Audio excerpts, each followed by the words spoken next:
मथा सदके बचा मुझी जी जल आयशा तो मथा सदके बचा मुझी जी जल आयशा तो मथा सदके बचा मुझी जी जल आयशा तो मथा सदके ऑप्शन खोले जरा मां सिर्फ डिली गुरिया ता ओ तो मथा सदके बचा मुझी जी जल आयशा तो मथा सदके बचा हाथ बुलंद करे मुझी जी जल आयशा तो के सदे ठहरा तो हो तो के सदे ठहरा तो हो मेरा मदनी मुस्तफा तो मथा सदके बचा मुझी जी जल आयशा तुझे अज़मत रब बुधाई तुझे अज़मत रब बुधाई कुरान में आयशा तुझे अज़मत रब बुधाई कुरान में आयशा तो समहबत मुस्तफा जे वो समहबत मुस्तफा जी पाक तू ही सफा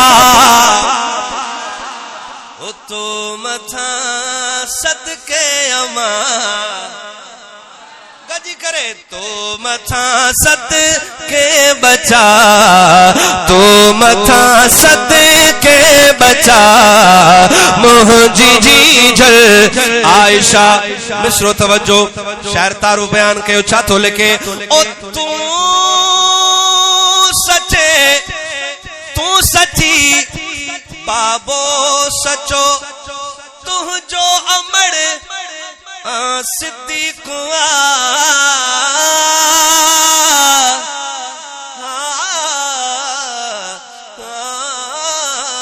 केरवा जो बू बकर वांगुर वफादारी करे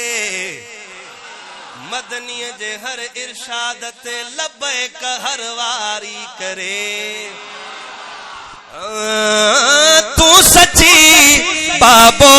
सचो तू जो अमड़ सिद्दीक न्याणी तू सिद्दीक जी न्याणी तू सिद्दीक जी मशहूर जे जी आ वफा तो मथा जगती दा हाथ बुलंद करे तो मथा सदके बचा मुझी जी जल आयशा तो मथा सदके बचा मुझी जी जल आयशा तो जो बचड़ो थो करे पा रत तो के पंजी अमा तू जो बचड़ो थो करे मां बचो तू जो सचो तू मिठी मिठी मुझी अमा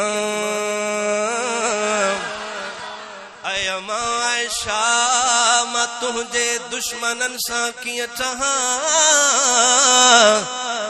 छो त मां बचो तू जो सचो वही तू मिठी मुझी अमा मुझी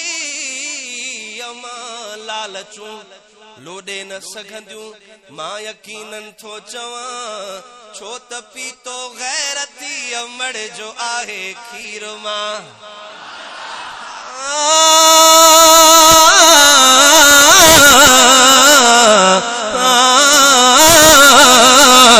तू जो बचड़ो थो करे पारत तोखे पंहिंजी अमा हाथ बुला करे सार ले जा, सार ले जा,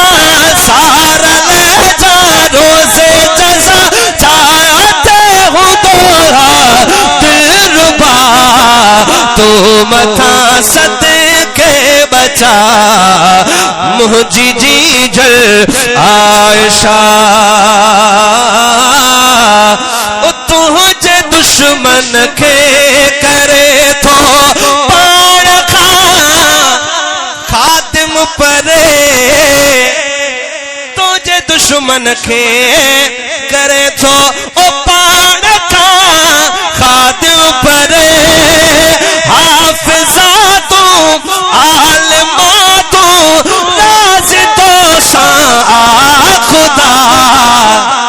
आखिर में हाथ बुलंद करे तो मथा सदके बचा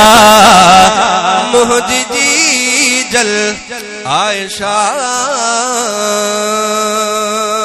यार जिंदा सोबत बाकी।